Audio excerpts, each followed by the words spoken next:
Political vibes ప్రేక్షకులకు నమస్కారం. మిత్రులారా, మన భారతీయ జనతా పార్టీలో ఓ మాడిన పడుతుంది.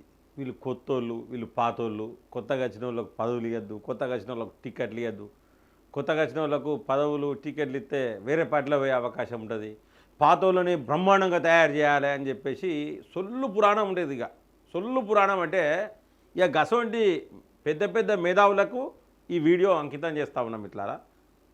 మరి కరీంనగర్లో ఏం జరిగింది? కరీంనగర్ మున్సిపల్ కార్పొరేషన్ ఎన్నికలలో గెలిచిన వాళ్ళు అందరు ఎవరు? నిజామాబాద్లో ఏం జరిగింది? అసలు సక్సెస్ మంత్రా ఏంటిది, ఆ సక్సెస్ ఫార్ములా ఏంటిది అనేది మీకు చెప్తా. మరి ఇది తెలంగాణ మొత్తం అప్లికేబుల్ చేయొచ్చు. ఎందుకు తెలంగాణ మొత్తం చేస్తలేరు? ఒక్క కరీంనగర్లోనే ఎందుకు జరిగింది ఇది అనేది ఒకసారి మాట్లాడుకోవాలి. సో మిత్రులారా, మొదటగా మనం కరీంనగర్ మున్సిపల్ కార్పొరేషన్ తీసుకోవాలి.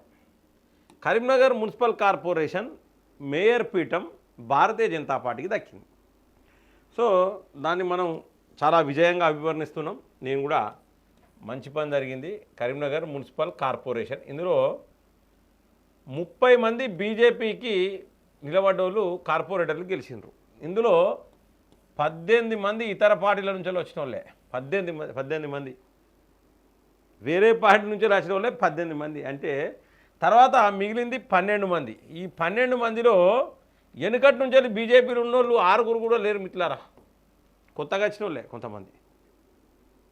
అంటే నేను చెప్పేది ఏంటంటే ఒక్కసారి ఆలోచించాలి. అంటే ఎక్కడనైనా ఇక్కడ మేయర్ పీఠం దక్కాలంటే కూడా మన దాంట్లోకి ఎక్కువ శాతం బీఆర్ఎస్ నుంచి వచ్చిన వాళ్ళే ఉన్నారు, ఎక్కువ శాతం. సో అందుకే గంగల కమలాకర్ ఓ మాట అన్నాడు, ఏమంటే మా దాంట్లో కబ్జాలు అవి వాళ్ళు వీళ్ళు చేసిన వాళ్ళు ఎప్పుడు పోతారా అని మేము చూసినాం అని చెప్పేసి అన్నాడు. అంతా ఈ డ్రామా అంతా గంగుల కమలాకర్ అంతా కూడా ఇదంతా డ్రామానే. ఇవన్నీ పక్కా పెడితే ఏంటంటే మిత్రులారా, ఇక్కడ ఒక్కసారి ఆలోచించండి. 30 కార్పొరేటర్లు గెలిచిన దాంట్లో 18 మంది కార్పొరేటర్లు ఇతరులు వచ్చిండ్రు. మరి ఇప్పుడు వీళ్ళు భారతీయ జనతా పార్టీ కార్పొరేటర్లా కాదా? ఇక కొత్త పాత ఆ పార్టీలకి వెళ్ళి వచ్చిండు, వీడు ఈ పార్టీలకి వెళ్ళి వచ్చిండు. అవుతున్నామా? కరీంనగర్లో మరి ఆ మాట రాదా? నేను మాట్లాడేటోళ్ళని అడుగుతున్నా. కరీంనగర్ మున్సిపల్ కార్పొరేషన్లో ఆ మాట ఎందుకు మాట్లాడరు? మరి అక్కడ మనం గ్రేడు, వాడు మన కార్పొరేటరే, గీ ముచ్చట్లు.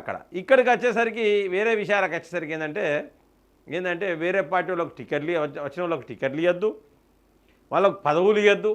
సొల్లు పురాణాలు. ఈ సొల్లు పురాణాలతోనే పార్టీ మొత్తం దెబ్బతింటుంది. ఇకపోతే నిజామాబాద్ తీసుకుందాం మిత్రులారా. నిజామాబాద్ తీసుకుంటే 7 వేరే పార్టీ నుంచి వచ్చిన వాళ్ళకి టికెట్ ఇస్తే 5 గెలిచిండ్రు. ఇంకొక 5 అసలు ఏ పార్టీకి సంబంధం లేదు, అసలు రాజకీయాలతో సంబంధం లేని వాళ్ళకు 5 టికెట్ ఇస్తే 3 గెలిచిండ్రు మిత్రులారా. అంటే ఇక్కడ 13 మంది సిట్టింగ్లకు టికెట్ ఇవ్వలేదు, అయినా బ్రహ్మాండమైన మెజార్టీ వచ్చింది అక్కడ నిజామాబాద్లో. ఎందుకు ఇవ్వలేదంటే ఇక వాళ్ళు మన సిట్టింగులు కదా అని చెప్పేసి ఏది పడితే అది చేస్తే టికెట్లు కోసిపడేసిండు, ప్రక్షాళన స్టార్ట్ చేసిండు అక్కడ నిజామాబాద్లో. సో మరి ఆడ కూడా గెలిచింది, ఆడ కూడా వేరే పార్టీ నుంచి వచ్చిన వాళ్ళు గెలిచారు. అంటే నేను ఒక్కటే మాట చెప్తా ఉన్నా, నిజామాబాద్ కావచ్చు, కరీంనగర్ కావచ్చు, తెలంగాణ మొత్తంలో కూడా ఇవాళ భారతీయ జనతా పార్టీ అధికారంలోకి రావాలంటే ఇతర పార్టీల నుంచి వెళ్ళి మన పార్టీలకు రావాల్సిందే. అది ఎమ్మెల్యే క్యాండిడేట్స్ కావచ్చు, ఎంపీ క్యాండిడేట్స్ కావచ్చు, ఇంకెవరైనా కావచ్చు. అంటే రేపు పొద్దున greater Warangal municipal corporation, greater Hyderabad municipal కార్పొరేషన్లో ఎన్నికలు జరుగుతాయి. దాంట్లో కూడా అత్యధికంగా కార్పొరేటర్లు గెలవాలంటే వేరే పార్టీలకు వెళ్ళి మన పార్టీలకు వస్తే తప్పితే మన మేయర్ పీఠం దక్కడం మనకు చాలా కష్టం. ఇది గ్రౌండ్ రియాలిటీ. మీరు నమ్మినా నమ్మకున్నా వెనుకటి నుంచి వెళ్ళినాం మేము కట్టర్ బీజేపీ అనగానే కట్టర్ హిందూ అంటే ఏంటిదా కట్టర్లు? ఏం కట్టర్లు ఏంటిది? ఈ కట్టర్లు ఏంది, ఈ డోజర్లు ఏంది, జేసీబీలు ఏంది, ఈ కథ ఏంది చెప్పండి ఒక్కసారి. కట్టర్ హిందూ ఏంటిది? ఎవడైనా నేను కాదా కట్టర్ హిందూ? ఎవరైనా అందరు కట్టర్ హిందువులే. ఈ బంద్ పెట్టాలి, ఈ కట్టర్ల స్టోరీలు బంద్ పెట్టాలి. ఇక ఏంటంటే ఇది చాలా ప్రమాదం మిత్రులారా. రేపు పొద్దున చాలా అంటే చాలా ప్రమాదం. దేశం ఎక్కడికో పోతుంది, మనం ఎన్నో కలబడ్డాం. భారత్ మాతాకి జై అనే మనం ఓట్లు అడగాలి, దేశం కోసం ఓట్లు అడగాలి. దేశం రక్షణకు ఉండాలంటే భారతీయ జనతా పార్టీకి ఓటేయమని అడగాలి. ఎందుకంటే మన నినాదం అదే. 100కు 100% చెప్తున్నా, భారతీయ జనతా పార్టీ అనేది దేశం కోసం పుట్టిన పార్టీ, దేశ రక్షణ కోసం పుట్టిన పార్టీ. జాతీయత భావం ఎవరికైతే ఉంటుందో వాళ్ళందరినీ కూడా భారతీయ జనతా పార్టీలకు రమ్మాలి. మొన్న మధ్యలో ఒక వీడియో వైరల్ అయింది ఇట్లా. ఒక పెద్ద మనిషి చెప్తాడు, ఎందుకయ్యా ఈ జెండాలు పట్టుకపోతారు, ఇగో ఈ జెండా పట్టుకో అని చెప్పి బీజేపీ జెండా కాషాయ జెండా నుంచి మీ అసలు యంగ్స్టర్స్ యువకులు ఇంకా దేశం కోసం కొట్లాడాలి, దేశ రక్షణ కోసం కొట్లాడాలి కాబట్టి బీజేపీలో పనిచేయాలన్నాడు. హ్యాట్స్ ఆఫ్ ఆ పెద్ద మనిషికి చెప్తా ఉన్నా. ఎందుకంటే భారతీయ జనతా పార్టీ మోటోనే అది. ఇక దీన్ని ఏంటంటే రకరకాలుగా ఇది మతతత్వ పార్టీ, మన దాంట్లోనే కొంతమంది ఏతారంటే మనం కేవలం హిందువుల కోసం పెట్టిన పార్టీ అని ప్రచారం స్టార్ట్ చేసారు. మిట్లారా ఇందులో ముస్లిమ్స్ ఉన్నారు, ముస్లిమ్స్కు ప్రియారిటీ ఇస్తాం మనం 100కు 100% చెప్తున్నా. ఇది హిందువుల కోసం పుట్టిన పార్టీ కాదు, ఇది ఆర్ఎస్ఎస్ సంస్థ కాదు, ఇది విశ్వ హిందూ పరిషత్ సంస్థ కాదు. భారతీయ జనతా పార్టీ అంటే ఓపెన్గా చెప్తున్నాం. మిట్లారా మనం వ్యతిరేకం. ఎవరికి వ్యతిరేకం? రోహింగ్యాలకు వ్యతిరేకం. ఏ విధమైన ఐడెంటిటీ లేకుండా పక్క దేశాలకు వెళ్ళి వచ్చి మన దేశంలో ఉండుకుంటూ మన దేశాన్ని అల్లకల్లోలం చేసేందుకు ప్రయత్నాలు చేస్తున్న వాళ్లకు మనం వ్యతిరేకం. మిట్లారా ఎందుకు ఇవాళ మన దాంట్లో భారతీయ జనతా పార్టీలో మైనార్టీ మోర్చా లేదా మిట్లారా? ఇవాళ మనం అక్బరుద్దీన్ ఓవైసీకి వ్యతిరేకం, అసదుద్దీన్ ఓవైసీకి వ్యతిరేకం. ఎందుకంటే ఆ పార్టీ వేరు, మన పార్టీ వేరు కాబట్టే. అంతేగాని భారతీయ జనతా పార్టీ ముస్లింలకు వ్యతిరేకమైన పార్టీ కాదు, క్రిస్టియన్స్కు వ్యతిరేకమైన పార్టీ కాదు. దేశం కోసం పుట్టిన పార్టీ ఇది హిందువుల పార్టీ కాదు. 100కు 100%. ఎవరైనా అవునంటే మీరు రాండి, డిబేట్కు రాండి. చలో భారతీయ జనతా పార్టీ రాజ్యాంగం చూపించండి. ఇలా ఆర్ఎస్ఎస్ భావాలు వేరే ఉంటాయి, విశ్వ హిందూ పరిషత్కు ఒక ఎయిమ్ ఉంటుంది, బజరంగ్ దళ్ కోటి ఉంటుంది, వానరసేన కోటి ఉంటుంది. ఈ విధంగా చాలామంది ఉన్నాయి. సో చాలా హిందూ సంఘాలు ఉన్నాయి. సో ఇవన్నీ కూడా భారతీయ జనతా పార్టీకి మద్దతు తెలిపే సంఘాలు ఇవి. అంతేగాని భారతీయ జనతా పార్టీ అంటే హిందువుల పార్టీ అంటే ఇది చాలా తప్పు, 100కు 100% తప్పు. మన రాజ్యాంగం భారతీయ జనతా పార్టీకి సంబంధించిన రాజ్యాంగం ఆ పని చెప్తలేదు. మిట్లారా ఒక్కసారి ఆలోచించండి. ఇలా చూడండి, ఇక్కడ కరీంనగర్లో మేయర్ పీఠం రావాలంటే ఇవాళ వేరే పార్టీలకు వెళ్ళి వచ్చిన వాళ్ళు గెలిస్తేనే మనకు మేయర్ పీఠం వచ్చింది. ఖచ్చితంగా ప్రతి చోట అట్లనే. ప్రస్తుతం 119 నియోజకవర్గాలు ఉన్నాయి.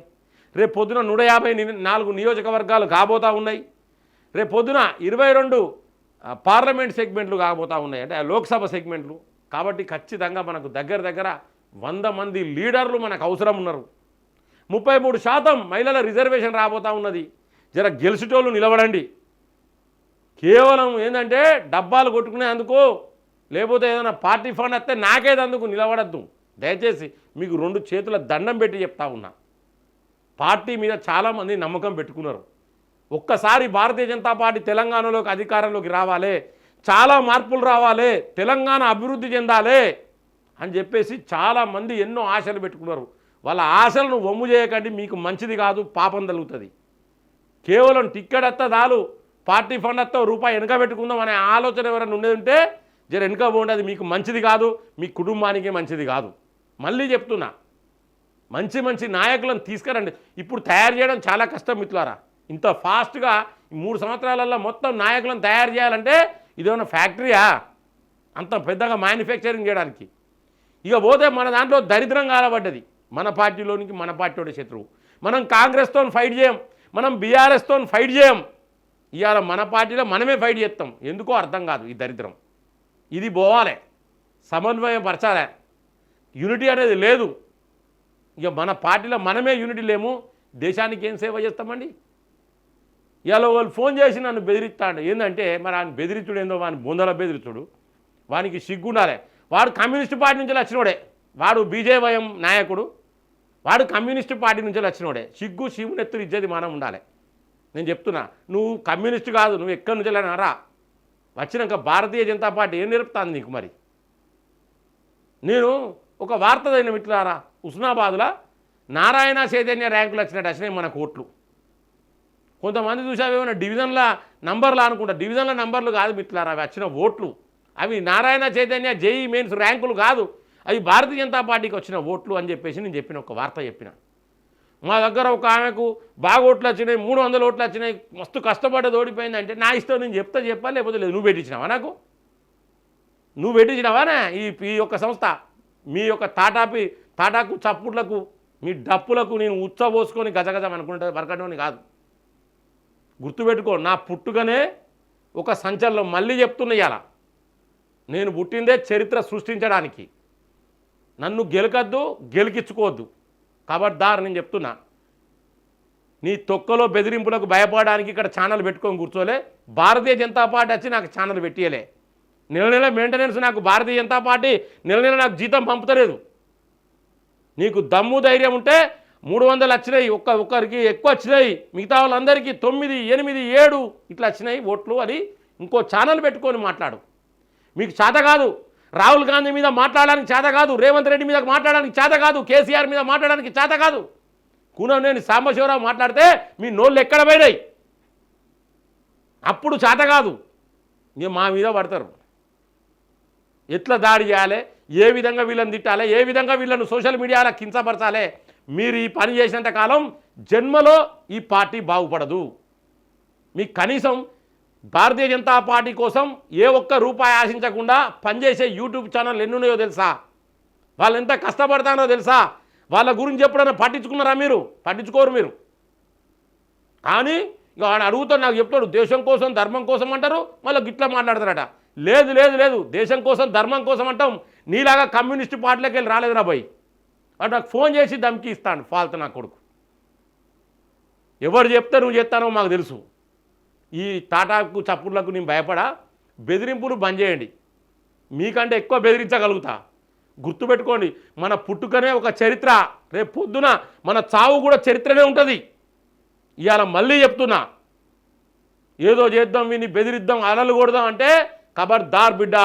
నేను చెప్తున్నా, అంత సింపుల్గా ఉండదు ఇక్కడ, అంత సింపుల్గా ఉండదు. వార్తలు చదివితే మీకేం నొప్పిరా భయ్? నువ్వు చెప్పుకో. ఇంకా ఇజ్జత్ అనిపించలేదు. 20 వార్డులు ఉంటే 1-2 వార్డులలో కొంచెం ఎక్కువ ఓట్లు వచ్చినాయని చెప్పుకుంటారు. ఇంకెప్పుడు వస్తాయి? నరేంద్ర మోడీ 3 సార్లు ప్రధానమంత్రి అయితే మీకు వచ్చే ఓట్లు అవ్వా? నేను ఇలా అక్కడ ఉన్న అభ్యర్థులను మాట్లాడతలేను మిత్రులారా.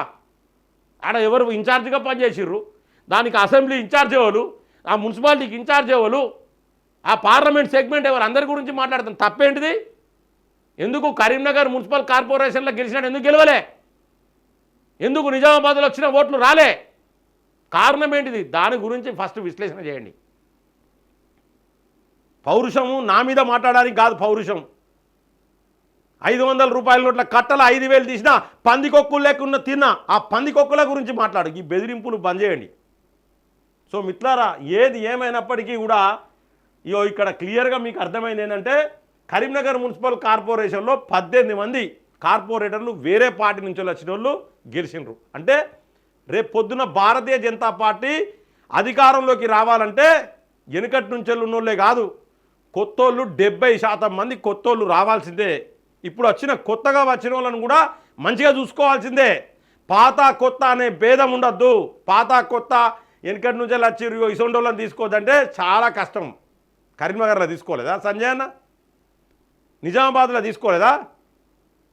నిజంగా వాస్తవం చెప్పాలంటే మిట్లారా, నిజామాబాద్ పార్లమెంట్ సెగ్మెంట్ అనేది బ్రహ్మాండమైన సెగ్మెంట్. ఓపెన్గా చెప్తాను, కొరుట్లలో కూడా మంచిగా వచ్చింది, జగిత్యాలలో మంచిగా ఉన్నది. ఇవాళ పార్టీ ఆల్రెడీ అక్కడ 2 ఎమ్మెల్యేలు ఉన్నారు, ఇంకో 2 అసెంబ్లీలు, అంటే 4 అసెంబ్లీలు. ఇప్పటికీ మీరు సర్వే చేస్తే కరీంనగర్ మన నిజామాబాద్ పార్లమెంట్ సెగ్మెంట్లో 4 ఎమ్మెల్యేలు గెలిచే అవకాశం ఉన్నది మిట్లారా. అక్కడ 4 అసెంబ్లీ సెగ్మెంట్లు గట్టిగానాయి.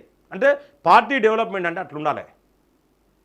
వెరిఫై చేసుకోండి. వరంగల్ తీసుకోండి, ఒక్క నియోజకవర్గంలో ఉన్న వరంగల్, ఉమ్మడి వరంగల్ జిల్లాలో కానీ వరంగల్ పార్లమెంట్ సెగ్మెంట్లో ఒక్క నియోజకవర్గంలోనైనా గెలిచే పరిస్థితి ఉన్నదా బీజేపీ? ఖమ్మం లోక్సభ, ఖమ్మం పార్లమెంట్ సెగ్మెంట్లో ఏ ఒక్క అసెంబ్లీలోనన్నా భారతీయ జనతా పార్టీ గెలిచే పరిస్థితి ఉన్నదా? ఒక్కసారి ఆలోచించండి. ఇవాళ కరీంనగర్ తీసుకుంటే ఒక్క కరీంనగరు, హుజరాబాద్ తప్పితే మరో నియోజకవర్గంలో, అసెంబ్లీ నియోజకవర్గంలో భారతీయ జనతా పార్టీ గెలిచే పరిస్థితి ఉన్నదా? మీ గుండె మీద చేసుకొని చెప్పండి. మీ గుండె మీద ఇవాళ నేను చెప్తా ఉన్నా, గుండె మీద చేసుకొని చెప్తా ఉన్నా, చాలా కష్టం. ఇక నల్గొండ వదిలేసినాం, మనం నల్గొండ వదిలేసినాం.